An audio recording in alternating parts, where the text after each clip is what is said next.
Dear students, exercise 8.2, page number 176, question number 2. In a triangle ABC, AB की measurement given है 6 cm, BC is for 8 cm, AC 9 cm, and D is the midpoint of AC है, और find the length of median BD आपको median की length जो है वो आपको यहाँ पे फाइंड करनी है। तो ऑफ कोर्स सबसे पहले आपको ट्राइंगल कंस्ट्रक्ट करनी है, लेकिन ध्यान कीजिएगा चूँकि BD मीडियन है तो आपको D मिड पॉइंट है AC का, तो AC को ना बेस रखना है आपने, ठीक है। तो इसकी मेजरमेंट्स एज़ यूजुअल बनाने की ज़रूरत नहीं है आपको कि AB 6 होना चाहिए पॉसिबली, लेकिन ये कि आप उसको लिख देंगे उसकी साइड्स पे ट्राइंगल कोई सी भी बनाकर कि उसकी लेंथ्स जो हैं वो 6 सेंटीमीटर और 8 सेंटीमीटर और 9 सेंटीमीटर्स हैं। तो सबसे पहले हम ट्राइंगल कंस्ट्रक्ट कर लेते हैं ABC। ये स्टूडेंट मैंने ट्राइंगल कंस्ट्रक्ट कर दी है, ट्राइंगल ABC आपको नज़र आ रही होगी। और मैंने पहले कहा था आपको AC आपने ना कोशिश करनी है कि बेस आए। AB 6 सेंटीमीटर है तो वो मैंने AB पे के साथ में 6 लिख दिया है। BC इज इक्वल टू 8 है तो that is represented by 8 centimetre, और AC उसने 9 बोला है तो यहाँ से लेकर यहाँ तक मैंने एरो लगा के रिप्रेजेंट कर दिया। और उसने कहा कि D मिड पॉइंट होना चाहिए, तो हमने ये मिड पॉइंट कर लिया। और फिर वो कह रहा है कि BD आपने मीडियन फाइंड करना है। असल हमारा मेन जो चीज़ है वो मीडियन है BD।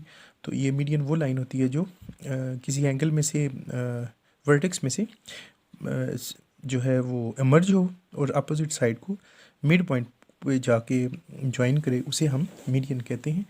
9th क्लास में आपने मीडियन का थ्योरम भी किया हुआ है, तो उसके लिए बड़ा आसान हो जाएगा। तो मीडियन का जो है वो ट्राइंगल के हवाले से सिर्फ एक ही थ्योरम है आपके सिलेबस में 10th क्लास में, वो है अपोलिनियस थ्योरम। अपोलिनियस थ्योरम की स्टेटमेंट क्या है कि वो ये कहता है कि अगर कोई ट्राइंगल और मीडियन उसमें प्रेजेंट हो तो उसकी जो साइड्स जहाँ से मीडियन पास कर रहे हैं उनका आप स्केल लेंगे और सम करेंगे तो वो ट्वाइस होगा मिड पॉइंट के से लेकर A तक का डिस्टेंस, कोई सा भी एक डिस्टेंस, यानी कि मिड पॉइंट का A से लेकर A वाली जो पॉइंट है उससे लेकर मिड पॉइंट तक के स्केयर के प्लस उस मीडियन के स्केयर के ट्वाइस की। तो उसके मुताबिक हम इसकी स्टेटमेंट बना लेते हैं। और उसके लिए आपको थर्ड थ्योरम की स्टेटमेंट जो टू प्रूव है वो अच्छे तरीके से देखना है। तो वो मैं आपको लिख के दिखा देता हूँ कि क्या है। उसमें फिर वैल्यूज़ पुट करेंगे और जो अननोन होगी ऑफ कोर्स मीडियन ही होगा वो हम फाइंड कर लेंगे। ये स्टूडेंट्स मैंने अपोलिनियस थ्योरम की का टू प्रूव यहाँ पे लिख दिए। AB square plus BC square equals to twice of half of the median line AD whole square plus the twice of, यहाँ पे ट्वाइस नहीं लिखा, ट्वाइस लिखना होगा आपको, twice of the square of the median. तो ये अपोलिनियस थ्योरम होता है। अब इसमें वैल्यूज़ लगा लेते हैं और वैल्यूज़ लगा के आप कैलकुलेशन कर लें। 4 वैल्यूज़ में से 3 आपको ऑलरेडी गिवन है, एक मिसिंग होगी, तो हम उसको आसानी के साथ फाइंड कर सकते हैं। तो ये मैं वैल्यूज़ लगा के आपको दिखाता हूँ कि मैं क्या कहना चाह रहा हूँ। जी स्टूडेंट्स, ये मैंने वैल्यूज़ लगा दी हैं। AB equals to 6 square, BC is equal to 8 उसका स्केल ले लिया है। BD जो है ना AD, ये ज़रा ध्यान करना आपने, AD जो है वो AC का हाफ होगा ना, क्योंकि मिड पॉइंट में है तो 9 का हाफ कर लीजिएगा, that will be equals to 4.5, तो उसका स्केयर करना है आपने।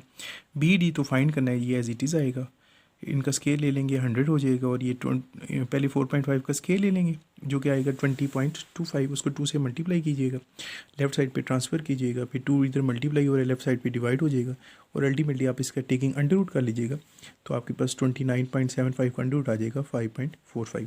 तो आई होप कि आपको ये क्वेश्चन भी आसानी से समझ आ गया होगा। नेक्स्ट जो क्वेश्चन 3 है इसी एक्सरसाइज का, in a parallelogram ABCD prove that AC square plus BD square is equals to 2 into AB square plus BC square. ये एक छोटा सा थ्योरम है, इसको हम प्रूव कर लेते हैं। तो सबसे पहले तो पैरेललोग्राम हम बना लेंगे ABCD, तो वो बनाकर हम इसमें से गिवन भी एक्सट्रैक्ट करते हैं, और प्रूव तो ऑफ कोर्स डेफिनेटली यही होगा, ये टू प्रूव में चला जाएगा। और फिर कंस्ट्रक्शन को भी हम देखते हैं कि हमें किस तरह की कंस्ट्रक्शन करनी चाहिए, तो वो मैं भी आपको बना के दिखाता हूँ। ये स्टूडेंट मैंने पैरेललोग्राम बना दी है और गिवन भी लिख दिया, टू प्रूव भी लिख दिया, आसान सा था। इन अब पैरेललोग्राम ABCD, पैरेललोग्राम की डेफिनेशन ही ये होती है कि इसकी अपोजिट साइड्स कॉर्डिनेट भी होती हैं, वो डेफिनेटली पैरेलल भी होती हैं। पैरेलल का भी आप यहाँ पे जिक्र करना चाहें तो कर लीजिएगा खुद से, ठीक है जी। तो AB is coordinate to are equal to CD, and of course AB is parallel to CD, while the opposite side next pair of opposite side AD and BC are also equal and parallel. उसके बाद to prove तो of course question में ही लिखा हुआ था, वही दोबारा मैंने यहाँ पे अप्लाई कर दी है। तो अब यहाँ पे रह गया कि हमने इसकी कंस्ट्रक्शन क्या करनी है। तो ऑफ कोर्स हमें इनकी हाइट्स चाहिए होंगी, इनको हमने यहाँ पे यूज़ करना है, और फिर उन हाइट्स के मुताबिक हम देखेंगे कि ये कौन सा थ्योरम जो है इस पर अप्लाई हो रहा है। और दूसरा एक चीज़ और भी देखिए आप कि वो कह रहे हैं कि ए सी स्क्वायर, तो ए तो ये है और सी यहाँ पे इसका डायगोनल बन रहा है, वो भी हमने नहीं ज्वाइन किया हुआ, तो ए को भी सी से ज्वाइन करते हैं। फिर बी डी स्क्वायर लिखा हुआ है तो ऑफ कोर्स बी और डी को भी ज्वाइन करना होगा। और फिर उसके बाद मैंने आपको बताया कि आपने इनकी हाइट्स को ड्रा करना है, क्योंकि ये लाइनें सीधी नहीं है और हाइट जो होती है वो ऑफ कोर्स एक स्ट्रेट फॉर्म में होती है। तो हमने जितने भी थ्योरम्स देखे हैं ना इस चैप्टर के 8 के, चाहे थ्योरम 1 वाला ऑब्ट्यूज वाला देख लें, एक्यूट सेकंड देख लें, या फिर मीडियन वाला थर्ड अपॉलिनियस थ्योरम है, तीनों में हमें हाइट बनानी ही पड़ी हैं, अल्टीट्यूड्स हमें परपेंडिकुलर ड्रा करने ही पड़े हैं, चाहे वो आउटसाइड द ट्राइंगल थे चाहे इनसाइड द ट्राइंगल। तो ऑफ कोर्स इनकी भी हमें हाइट्स बनानी होगी। तो यही हमारी आज की कंस्ट्रक्शन है। तो वो मैं भी आपको लिख कर भी दिखा देता हूँ और फिर कंस्ट्रक्शन की वर्डिंग क्या होगी और उसको ड्रा कैसे करेंगे वो भी दिखा देता हूँ। ये लें जी स्टूडेंट्स, कंस्ट्रक्शन हमारी होगी। मैंने ए को सी से ज्वाइन किया है, बी को डी से ज्वाइन किया है और सी ई एक परपेंडिकुलर लाइन ड्रा की है, अल्टीट्यूड ड्रा किया, और इधर से दूसरी कॉर्नर में से डी से मैंने एक परपेंडिकुलर ड्रा किया है as a height of this parallelogram. और ऐसा करना मेरे लिए ज़रूरी भी था, और वो इसलिए भी था क्योंकि मुझे सारे थ्योरम्स जितने भी हैं उसमें हाइट की हमें ज़रूरत है। तो हमें A C square plus B D square, अब हमें डिसाइड करना रह गया है कि हम कौन सा थ्योरम अप्लाई करेंगे। तो ऑफ कोर्स एक तरफ अगर आप देखें तो ट्राइंगल हमारी जो बन रही है ए बी सी, ये वाली triangle A to B, B to C, इसके आउटसाइड ट्राइंगल बन रही है, हाइट आ रही है, तो ये फिर हमारे पे ऑब्ट्यूज एंगल ट्राइंगल जो है वो थ्योरम अप्लाई करेंगे यहाँ पे स्टेटमेंट रीजन में। और फिर एक ट्राइंगल ए डी बी बन रही है, उसमें इनसाइड द ट्राइंगल हाइट बन रही है, तो उस पर हम एक्यूट एंगल ट्राइंगल जो थ्योरम है सेकंड थ्योरम वो अप्लाई करेंगे और उन दोनों थ्योरम्स को हम ऐड कर देंगे, ठीक है जी, और हमारा इंशाल्लाह टू प्रूफ आ जाएगा।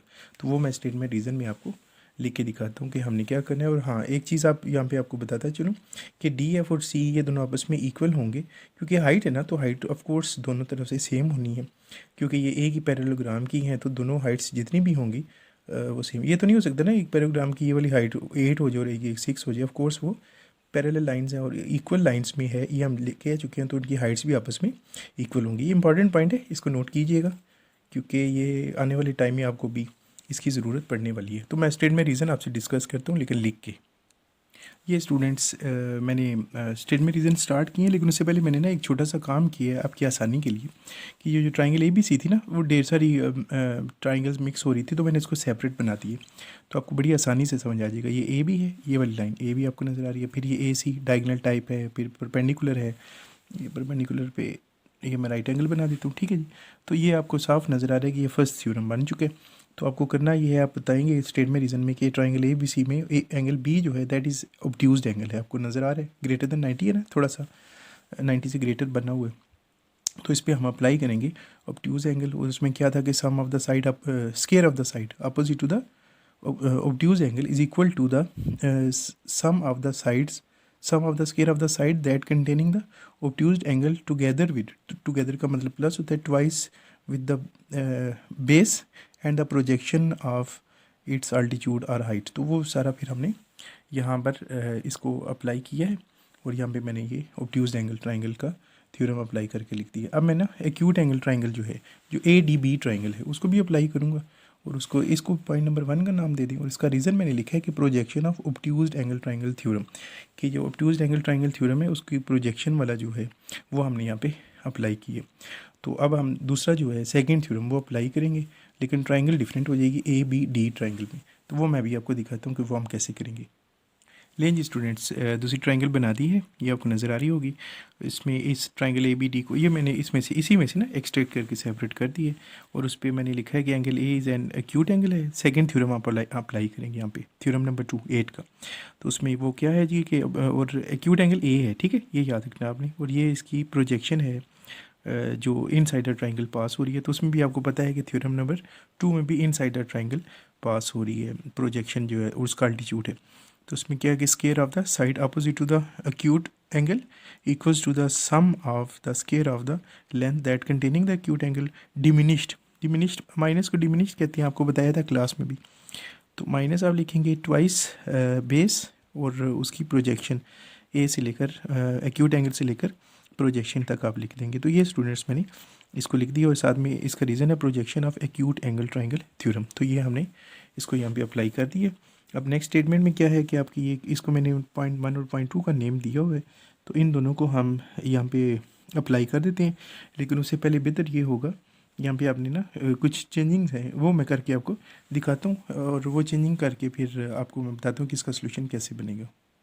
ये स्टूडेंट्स मैंने रिमेनिंग थ्योरम लिख दी है कि इसमें चेंजिंग्स क्या करनी थी वो मैं बता देता हूँ। कि ए डी की जगह आपने जब सेकंड अप्लाई किया ना पॉइंट एक्यूट एंगल का, तो ए डी की जगह आप बी सी लिख देंगे, क्योंकि ए डी और बी सी आपस में इक्वल है, ये गिवन में लिखा हुआ है। और इसी तरह ये जो प्रोजेक्शंस हैं ए एफ और बी ये भी ऑफ कोर्स इक्वल हैं, सेम बेस पे है ना, तो सेम बेस पे जितनी भी प्रोजेक्शंस होती हैं वो ऑफ कोर्स इक्वल होती हैं और सेम पैरेललोग्राम में है। तो आप ए एफ की जगह बी ई को चेंज करेंगे इसमें, और ए डी की जगह बी सी लिख देंगे। अब आप पॉइंट नंबर 1 और 2 को ऐड करें तो लेफ्ट हैंड साइड लेफ्ट में ऐड होगी और राइट में लेफ्ट में ए सी लिखा हुआ है और बी डी, ये दोनों ऐड हो जाएंगे। इधर भी ए बी है और इधर भी ए बी है, दोनों ऐड हो गए 2 ए बी हो जाएंगे होल स्केयर।